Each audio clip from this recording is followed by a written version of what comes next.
Hello friends, રસોઈની મહેકમાં સ્વાગત છે તમારું। આજે હું લઈને આવી છું એક એવી મીઠાઈ જેનું નામ છે ચોખાના લાડુ। આ લાડુ બનાવવા એટલા સરળ છે કે કોઈ પણ બનાવી શકે છે અને સ્વાદમાં મજેદાર એટલા છે કે ખાસ નાના બાળકોને તો ભાવશે જ, પણ સાથે સાથે મોટી ઉંમરના વડીલોને પણ ખૂબ જ ભાવશે। તો ચાલો બનાવીએ બધાને ભાવતા ચોખાના લાડુ।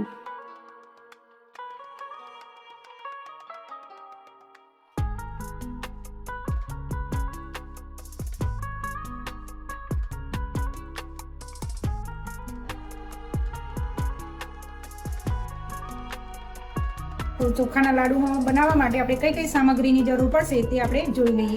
તો 1 લીટર મેં દૂધ લીધું છે, તેની સામે 500 ગ્રામ મેં ચોખાનો લોટ લીધો છે, પછી અડધી વાડકી આપણે ઘી લીધું છે, પણ આપણે જરૂર પડે તેમ જ એડ કરશું। હવે 1 વાડકી મેં બોરું ખાંડ લીધી છે, એ પણ આપણે જરૂર પડે એમ એડ કરશું। આ બદામ લીધી છે સમારેલી, કિસમિસ છે અને થોડો ઇલાયચી પાવડર છે। હવે મિત્રો, આના સિવાય તમે પિસ્તા પણ નાખી શકો, બીજા ડ્રાયફ્રૂટ પણ તમને પસંદ હોય તો નાખી શકો અને ટોપરાનું ખમણ પણ નાખી શકો। તમને જે ઈચ્છા થાય એ પ્રમાણે તમે વધતું ઓછું કરી શકો છો।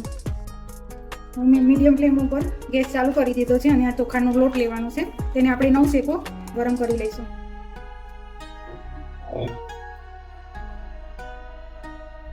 હવે મિત્રો, આપણે અડીએ ને થોડું હુંફાળું ગરમ હોય ત્યાં સુધી આપણે શેકવાનું છે। લગભગ 2 મિનિટ જેવું થયું છે, તો હવે આને કાઢી લઈએ બીજા વાસણમાં। હવે આપણે આ દૂધ ગરમ કરવા લઈ લઈશું। હવે દૂધને ત્યાં સુધી ઉકળવાનું છે કે જ્યાં સુધી 1 લીટર દૂધ લીધું છે તો તેનો જ્યારે ચોથો ભાગ થઈ જાય ત્યાં સુધી આપણે ઉકાળવાનું છે। અને મિત્રો, આપણે ત્યાં સુધી હલાવતા રહીશું કે દૂધ આપણે નીચેથી ચોંટી ના જાય, ત્યાં સુધી આપણે થોડી વાર આમ હલાવતા રહીશું। હવે તમે જોઈ શકો છો મિત્રો કે આપણે હજુ દૂધ આ રીતના ઉકળેલું છે, થોડું ઘટ થવામાં વાર લાગશે।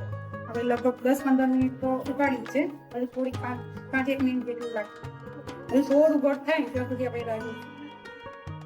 હવે તમે જોઈ શકો છો કે આપણે 1 લીટર દૂધ લીધું હતું, એમાંથી આપણે આટલું દૂધ રાખ્યું છે ચોથા ભાગનું। અને દૂધની થિકનેસ આપણે આ રીતના, જે ચમચી આ રીતના આવે છે ચમચા ઉપર, એ રીતના થિકનેસ રાખવાની, આ રીતે દૂધ રાખવાનું છે। હવે આને સંપૂર્ણ એકદમ ઠંડુ થવા દેવાનું છે। ગેસ બંધ કરીને હવે આને ઠંડુ થવા દઈશું। હવે આ ચોખાનો લોટ આમાં ધીમે ધીમે એડ કરતા જઈશું અને દૂધને આ રીતે હલાવતા જઈશું।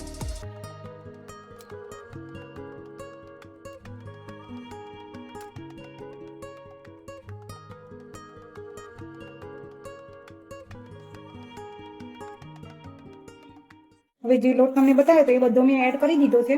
હવે એમાં થોડું ઘી લગાવો, ઘી એડ કરી દઈશું। આપણે જોઈશું એમ ઘી લઈશું।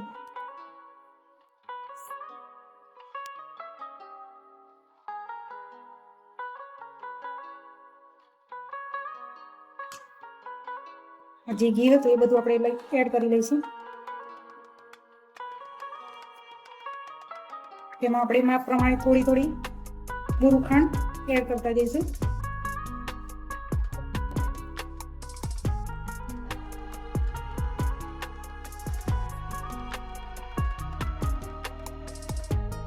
હવે લાડુ વાળવા માટે તમે જોઈ શકો છો કે આપણે પરફેક્ટ થઈ ગયા છે। હવે તેમાં આપણે આ બદામ હતી એ બદામ એડ કરી દઈશું। આ કિસમિસ છે, કિસમિસ એડ કરી દઈશું। અને ઇલાયચી પાવડર છે, ઇલાયચી પાવડર પણ એડ કરી લઈશું। તમે જોઈ શકો છો હવે આપણા લાડુ તૈયાર છે। તમે જુઓ કેવા સરસ વળે છે, બન્યા પણ એવા છે કે તમે જોતા જ ખાવાનું મન થાય એવા।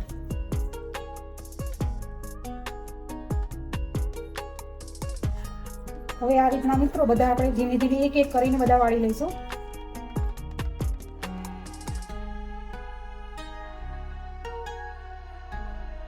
જો તમે કેટલા સરસ પોચા એવા સરસ આપણા લાડુ બનીને તૈયાર થઈ ગયા છે કે જોતા જ ખાવાનું મન થઈ જાય તેવા।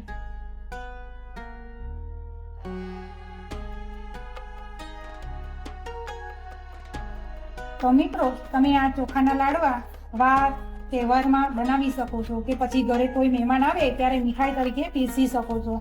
પછી આપણા ઘરે સારા પ્રસંગે ઓછા ખર્ચમાં અને જલ્દીથી બની જતા લાડુ તમે ચોક્કસ બનાવજો અને બનાવીને મને કોમેન્ટ કરજો. અને હા, અને મારી ચેનલ વિડીયો હજુ સુધી સબસ્ક્રાઇબ ના કરી હોય તો તમે મારી રશ્મિની મહેકના કિચનને લાઇક, શેર અને સબસ્ક્રાઇબ જરૂરથી કરી લેજો. તો આવજો મિત્રો.